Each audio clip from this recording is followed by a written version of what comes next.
Probablemente pienses que cuando mueras simplemente dejas de existir, que todo lo que eres, todo lo que sentiste, todo lo que buscaste durante años se apaga como una pantalla que alguien desenchufó. Esa idea tiene un nombre. Y los gnósticos de hace 2000 años sabían exactamente de dónde venía esa idea y quién la puso ahí. Hoy te voy a contar, según la Gnosis, qué pasa realmente cuando el pneuma se desprende de todo lo que no era él. Y te advierto desde ahora, lo que vas a escuchar no es consuelo. Es algo mucho más útil que eso.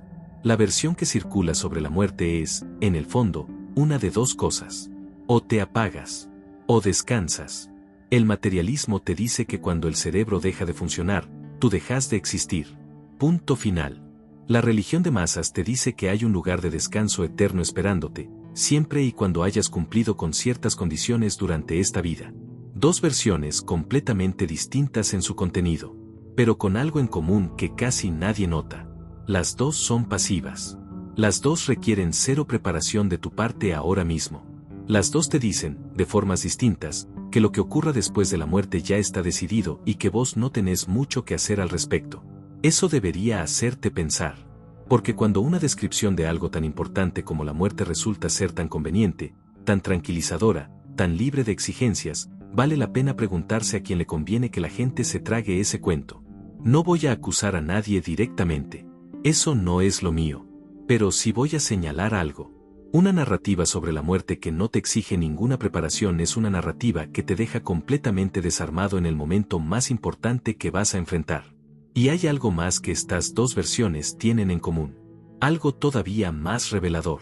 Ninguna de las dos diferencia entre personas.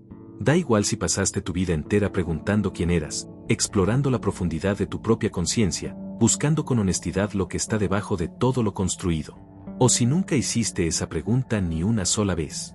El resultado, según ambas narrativas, es el mismo para todos. Te apagás igual. O descansás igual.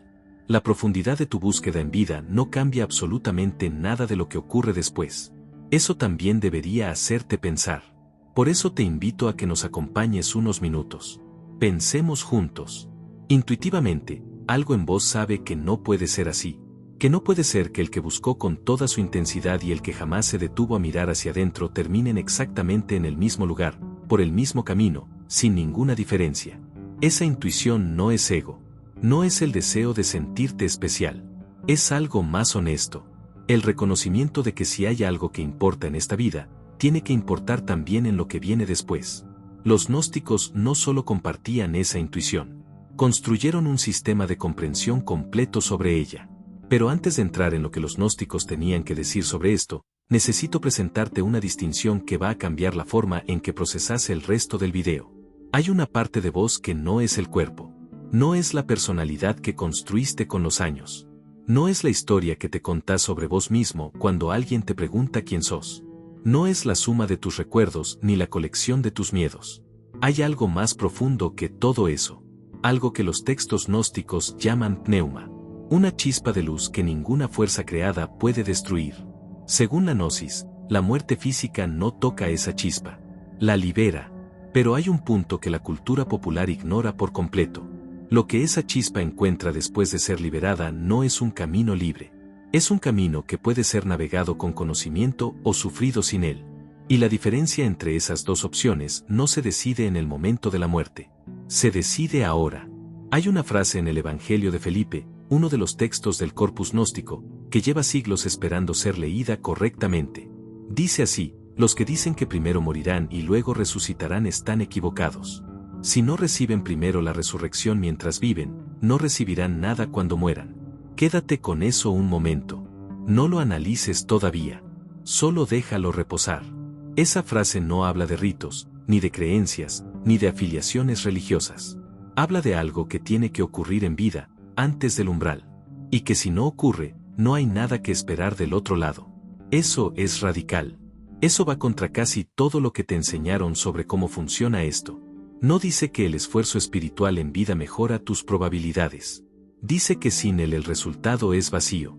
No dice que el conocimiento de tu propia naturaleza te da ventaja. Dice que sin él no recibís nada.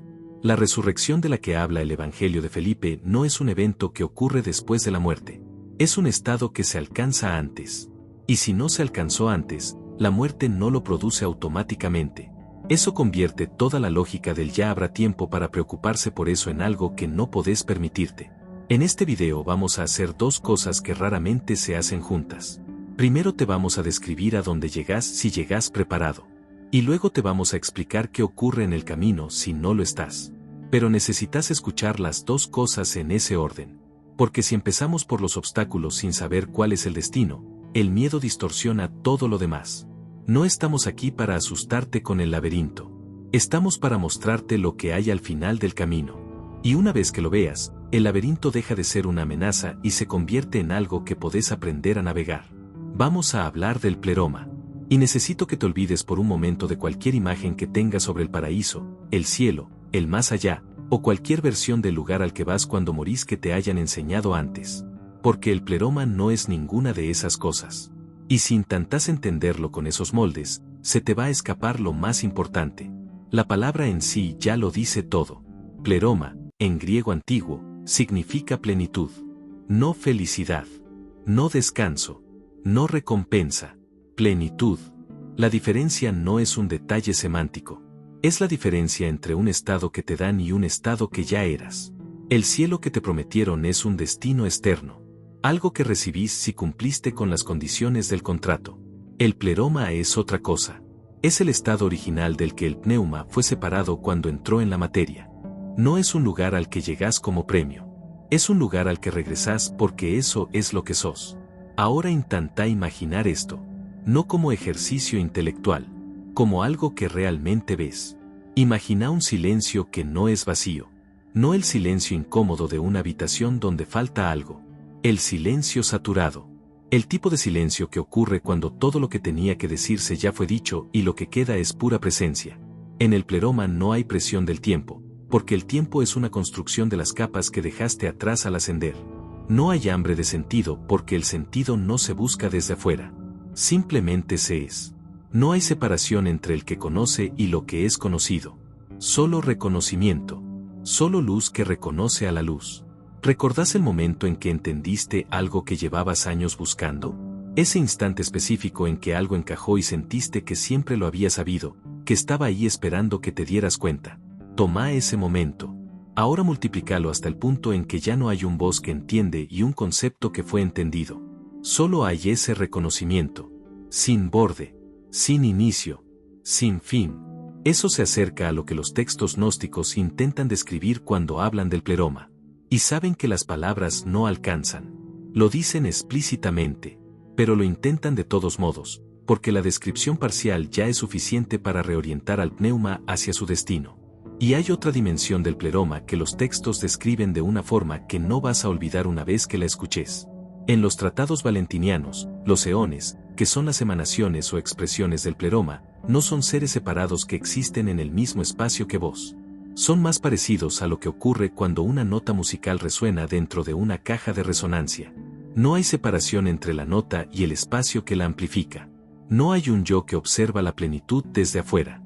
El pneuma que regresa al pleroma no entra en él como un visitante entra en una habitación. Se convierte en la resonancia misma. La distinción entre el que regresa y el lugar al que regresa se disuelve en el acto del regreso. Eso es lo que ninguna descripción de cielo o paraíso que conoces captura.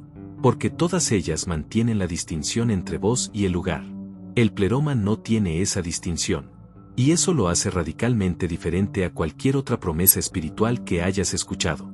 Y hay algo más sobre el pleroma que necesito que escuches con atención, porque va contra casi todo lo que te enseñaron sobre cómo funciona el destino espiritual. En todas las tradiciones de masa que conoces, el destino después de la muerte depende del comportamiento. Fuiste bueno, cumpliste las normas, tuviste la fe correcta, vas a un buen lugar. Si fallaste en alguno de esos criterios, las consecuencias son otras. El mérito moral como moneda de cambio espiritual. Eso es lo que casi todas las religiones de masas tienen en común. La gnosis dice algo completamente distinto. Y es uno de los puntos más inquietantes y más liberadores al mismo tiempo que estos textos contienen. El pneuma no regresa al pleroma porque fue bueno. Regresa porque se reconoció a sí mismo. Es un acto de conocimiento, no de mérito. Eso significa que alguien que vivió de forma socialmente impecable, que cumplió con todas las normas externas, que fue generoso, honesto y amable con todos, pero que nunca se preguntó seriamente quién era más allá de su historia personal, puede estar más expuesto en el umbral que alguien que vivió de forma caótica pero buscó con intensidad genuina. Eso lo cambia todo. Y sé que esto puede abrir debates, así que desde ahora te pido que seas respetuoso con quienes no compartan tu opinión. La cuestión aquí no es que la ética no importe, sino que en la lectura gnóstica, la ética es consecuencia del reconocimiento, no su condición previa. El pneuma que se conoce a sí mismo actúa desde ese conocimiento, pero el que actúa correctamente sin conocerse no ha resuelto el problema central. Ha construido una fachada impecable sobre una pregunta sin responder. Y en el umbral, lo único que importa es la respuesta a esa pregunta. Dentro de la escuela valentiniana, una de las corrientes gnósticas más sofisticadas del siglo I, fundada por Valentino de Alejandría, el regreso al pleroma no se describía como un evento individual. No era como ganar una competencia donde cada uno corre su carrera por separado. Era una reunificación colectiva. Llamaban a este proceso apocatástasis neumática. Todos los pneumas dispersos en la materia eventualmente convergían de vuelta en la plenitud. Era inevitable a escala cósmica. Cada pneuma encarnado en la materia es una pieza de un rompecabezas cuyo ensamblaje final ya está determinado. No estamos diciendo que sea así. Es una de muchas versiones. Pero acá está el matiz que convierte ese consuelo en urgencia. El momento y la forma en que tu pneuma experimenta ese regreso sí depende de vos. El destino es el mismo, pero el camino no lo es. Decime algo. ¿Alguna vez tuviste un sueño tan real que al despertar no sabías dónde estabas, qué año era, o incluso quién eras? ¿O sentiste en algún momento de silencio profundo que hay algo en vos que no puede morir sin importar lo que ocurra? No te estás inventando eso. No es un mecanismo de defensa psicológico frente al miedo a la muerte. Los textos gnósticos tienen una lectura diferente. El pneuma recuerda lo que era antes de entrar en la materia. Y ese recuerdo emerge en los momentos donde las capas que lo cubren se adelgazan. El sueño profundo. El silencio real. Los umbrales entre estados. Ese impulso que sentís, esa sensación de que hay algo en vos más antiguo que esta vida, es el impulso más genuino que tenés. Y lleva milenios esperando que lo reconozcas. No solo los gnósticos sabían esto. Porfirio, filósofo neoplatónico del siglo III, describía en su obra La cueva de las ninfas las puertas de Cáncer y Capricornio como los portales cósmicos por los que los pneumas descienden a los cuerpos y ascienden de regreso a su origen. Esta cosmología de puertas estelares era conocida y debatida en los mismos círculos intelectuales de Alejandría donde el gnosticismo floreció.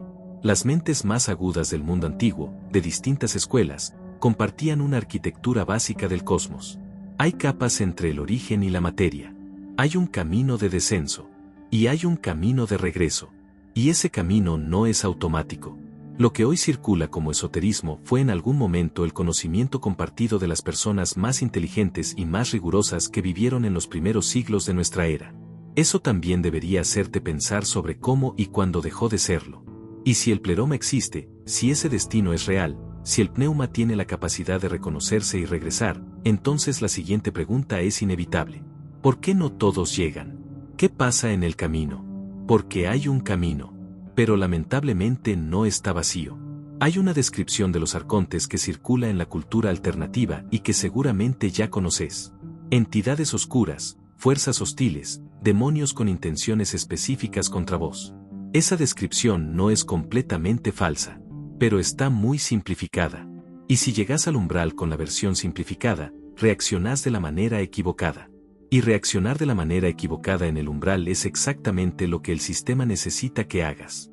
Los textos gnósticos, el apócrifo de Juan en particular, describen el ascenso del pneuma a través de esferas o capas que corresponden a zonas del cosmos gobernadas por entidades que actúan como aduaneros.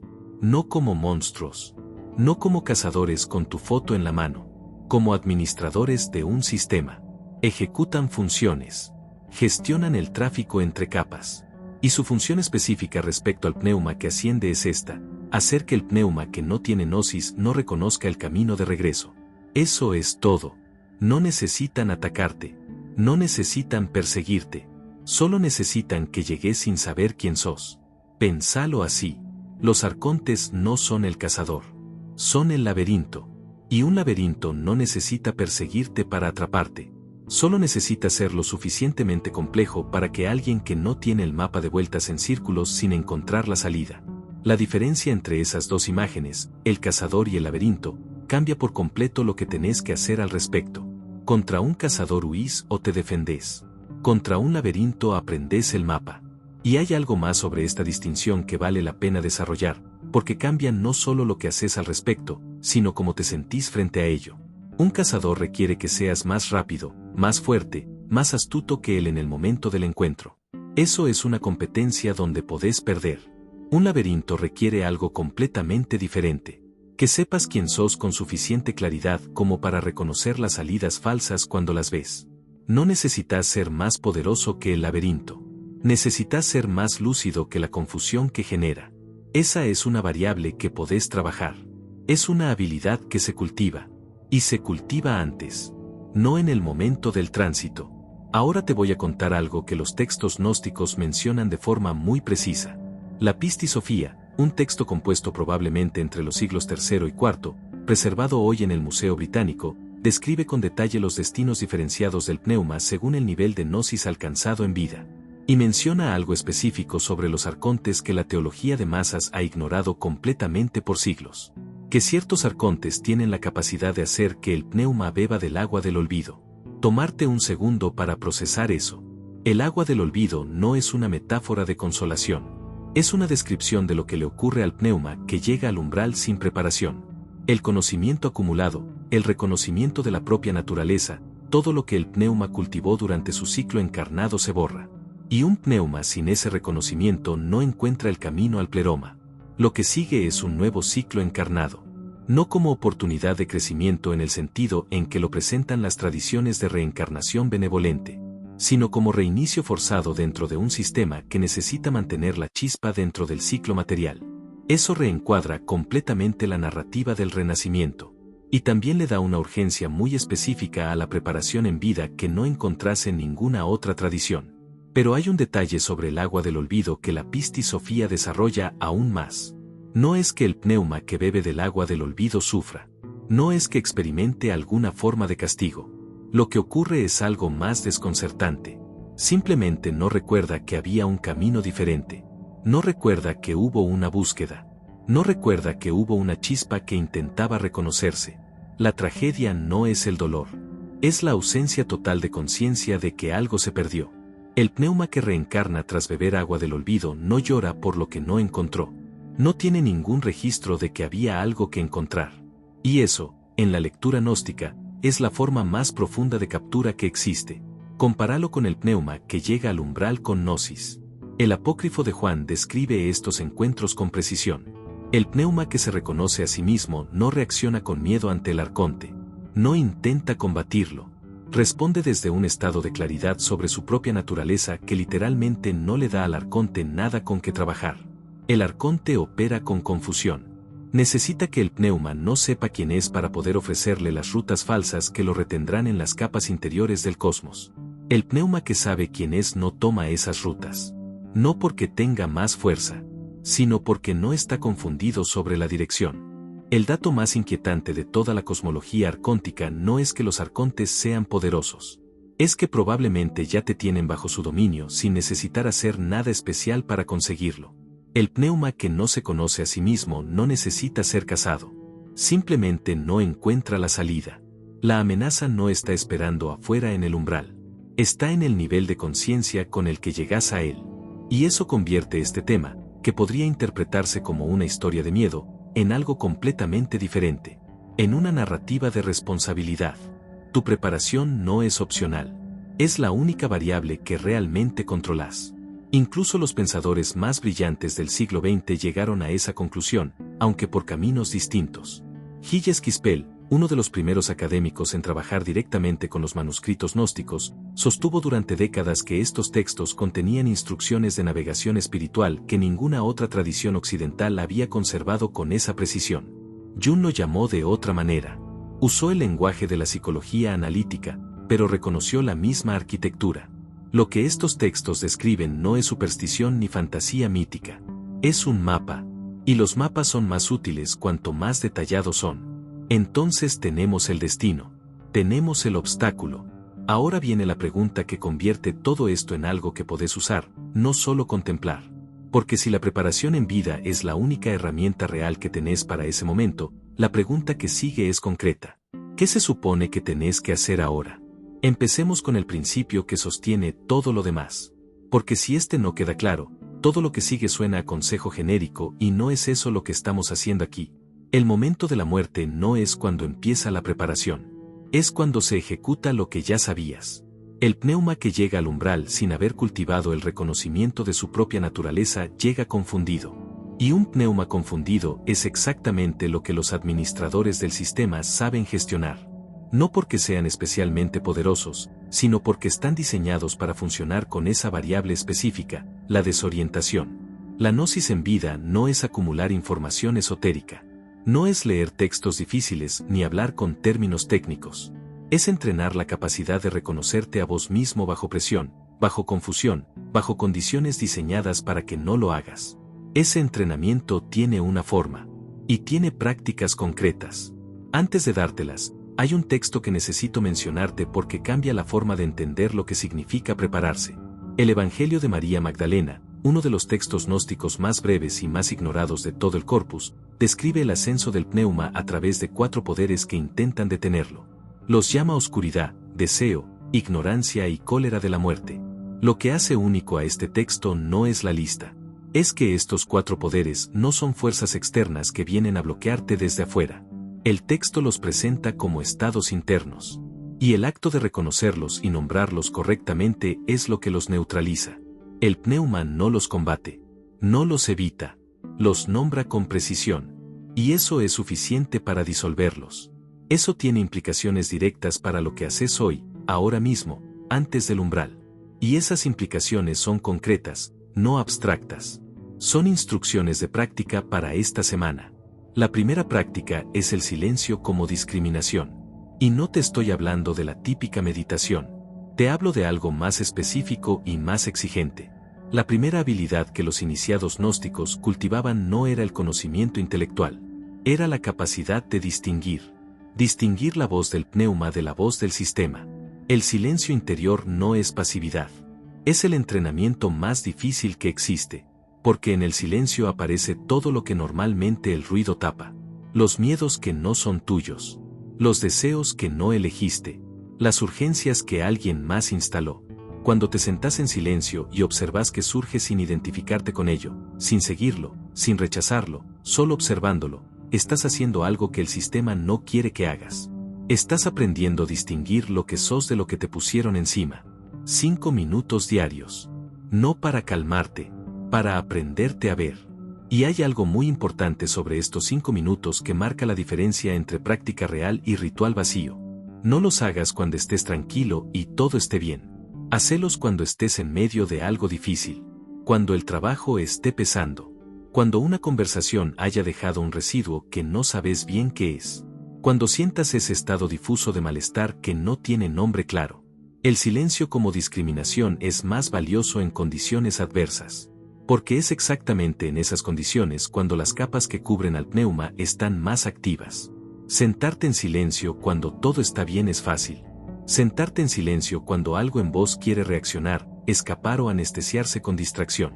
Eso es práctica real. Y cada vez que lo haces, estás entrenando la misma capacidad que vas a necesitar en el umbral.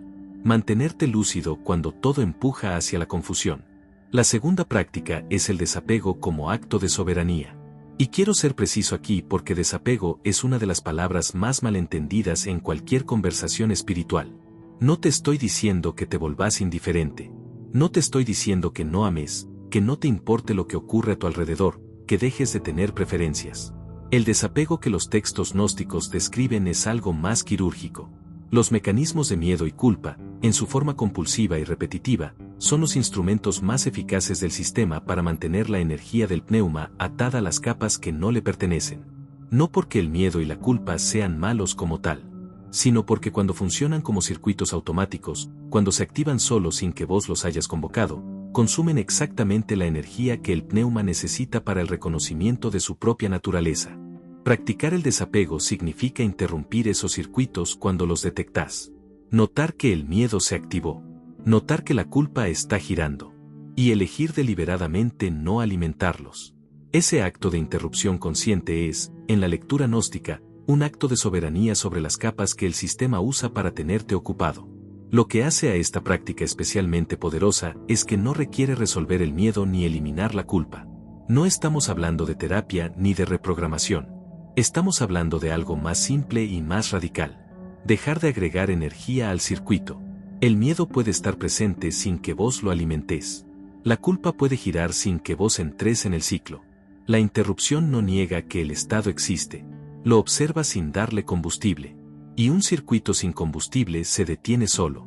Eso, hecho con consistencia durante semanas, cambia la relación entre el pneuma y los mecanismos que lo retienen. No de golpe, pero irreversiblemente. La tercera práctica es la contemplación nocturna como ensayo del umbral. Los textos gnósticos y la tradición neoplatónica que los rodeaba compartían una observación que pocas tradiciones han valorado con la misma seriedad. El sueño es un estado análogo al tránsito post-mortem.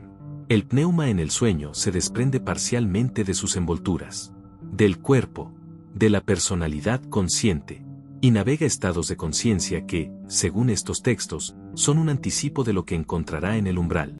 Familiarizarte con esos estados, con la capacidad de mantener algún nivel de conciencia cuando el cuerpo ya no funciona como ancla, es entrenamiento directo para ese momento. Pregúntate antes de dormir, ¿qué soy yo si saco el cuerpo, la personalidad, la historia acumulada? Esto no es un ejercicio filosófico abstracto. Es preparación. Estás entrenando al pneuma para reconocerse a sí mismo en condiciones donde todo lo que normalmente lo ancla ya no está disponible. Y hay un texto que valida esta práctica con una precisión que sorprende.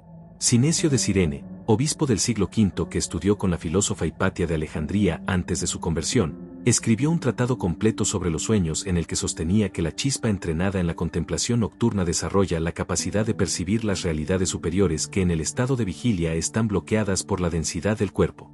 Hablamos de un filósofo riguroso que había observado los efectos de esa práctica durante años. El umbral del sueño como espacio de entrenamiento para el umbral de la muerte no es una ocurrencia esotérica. Es una tecnología que los más rigurosos del mundo antiguo practicaban de forma sistemática. La cuarta práctica viene directamente del Evangelio de María Magdalena. Si los 4 poderes que intentan detener al pneuma son estados internos que se disuelven al ser nombrados con precisión, entonces el equivalente cotidiano es este: cuando algo te capture, ya sea un miedo recurrente que aparece cada noche, un deseo que te arrastra sin que sepas bien hacia dónde, una espiral de culpa que gira sola, nómbralo. No lo analices. No lo expliques. No lo justifiques ni construyas una narrativa sobre él. Nómbralo con la mayor precisión que puedas. Esto es miedo al abandono. Esto es deseo de control. El texto dice que nombrarlos correctamente es lo que los neutraliza. Lleva casi 2000 años diciéndolo. No porque sea magia de palabras, sino porque el acto de nombrar con precisión requiere un nivel de conciencia sobre el estado que interrumpe la identificación ciega con él. No podés estar completamente atrapado en un estado y nombrarlo con exactitud al mismo tiempo. Ese es el mecanismo. Y es más antiguo que cualquier psicología moderna que haya llegado a la misma conclusión por otro camino. Estas 4 prácticas no son independientes. Se refuerzan. El silencio como discriminación te enseña a observar los estados sin identificarte. El desapego te da la herramienta para interrumpir los circuitos cuando los observas. La contemplación nocturna te familiariza con los estados donde el pneuma navega sin las envolturas habituales. Y el nombramiento preciso te da el mecanismo concreto para disolver los obstáculos en tiempo real. Las 4 juntas construyen gnosis pura. No el conocimiento que sabes que tenés, sino el conocimiento que funciona cuando todo lo demás ha fallado. En el umbral, ese es el único tipo de conocimiento que importa. Todo lo que acabamos de darte son herramientas para el camino. Pero hay una última cosa que queremos dejarte. Algo que podés hacer hoy mismo. Esta noche, cuando te vayas a dormir, el sueño va a hacer lo que hace siempre. Llevar al pneuma a un estado donde el cuerpo ya no es el ancla. Los gnósticos sabían eso. Y usaban ese momento como entrenamiento para algo mucho más grande. Primero, antes de cerrar los ojos, 2 minutos en silencio completo. Sin pantalla, sin música de fondo, sin podcast de relajación. Solo silencio. Observa qué aparece. No lo sigas, no lo analices, solo nómbralo con calma. Esto es miedo. Esto es el ruido del día que todavía está girando. Esto es un deseo que no se fue. Eso ya es práctica gnóstica. Ya estás usando el mecanismo del Evangelio de María Magdalena. Segundo, una vez en silencio, hace una sola pregunta internamente. No en voz alta. No tiene que ser dramática ni solemne. La pregunta es esta: ¿qué soy yo si saco todo lo que es prestado? El cuerpo es prestado. La personalidad es construida. La historia es acumulada. Las opiniones sobre vos mismo que te dieron otros probablemente sean mentira. Entonces, ¿qué queda? No busques una respuesta verbal. No la vas a encontrar en palabras y eso no es un fracaso. Es exactamente lo esperado. Pero algo en vos va a reconocer la pregunta. Algo más antiguo que esta vida va a notar que le estás hablando directamente. Ese reconocimiento, aunque no venga con palabras ni con imágenes claras, es la práctica. Es lo que los gnósticos llamaban la chispa que recuerda. Y el simple hecho de que esta pregunta te resuene ya es evidencia de que algo está activo en vos que no todo el mundo tiene encendido. Tercero, justo antes de quedarte dormido, hace una declaración de estado. No una oración. No una afirmación que repetís mecánicamente esperando que el universo te escuche. Una declaración de estado de conciencia hecha de forma genuina. Lo que decís es esto: lo que soy no puede ser confundido. Lo que soy no puede ser retenido. Lo que soy sabe el camino. Tenemos que ser claros sobre esto. Esa afirmación no la sacamos de ningún libro. No te estamos dando una contraseña mágica. Las palabras por sí solas no hacen nada. Lo que hace algo es el estado de conciencia desde el que las decís. Una declaración de identidad pronunciada desde el pneuma que se reconoce a sí mismo tiene una naturaleza completamente diferente a la misma frase dicha de forma mecánica antes de dormir. Los textos gnósticos hacen esa distinción con mucha precisión. La intención de llegada no es el contenido verbal. Es el acto de alinear tu conciencia con lo que ya sos antes de entrar en el estado que más se parece al umbral que algún día enfrentarás. Mañana tal vez no recuerdes que soñaste, tal vez no sientas que algo cambió, pero algo habrá notado que empezaste a preguntar. Algo habrá registrado que usaste ese momento para reconocerte en lugar de simplemente desconectarte. Y eso, según los textos que llevan 2000 años esperando ser leídos correctamente, ya es suficiente para empezar. Si este video respondió la pregunta de a dónde va el pneuma cuando está preparado, hay otra pregunta que es igual de urgente. Si el pneuma viene del pleroma y regresa al pleroma, ¿qué se supone que hace aquí en el medio? ¿Por qué encarnó en primer lugar? ¿Hay una misión específica? ¿Una razón por la que la chispa fue enviada a este ciclo material, o simplemente fue un accidente cósmico que hay que navegar lo mejor posible? Esa pregunta tiene respuesta, y está esperándote en el próximo video. Si llegaste hasta aquí, recibí como siempre un fuerte abrazo en nombre de todo el equipo de Walsi. Por hoy nos despedimos, no sin antes agradecerte por tu presencia y por tu búsqueda. Que todo lo bueno del mundo llegue a vos. Nos vemos pronto.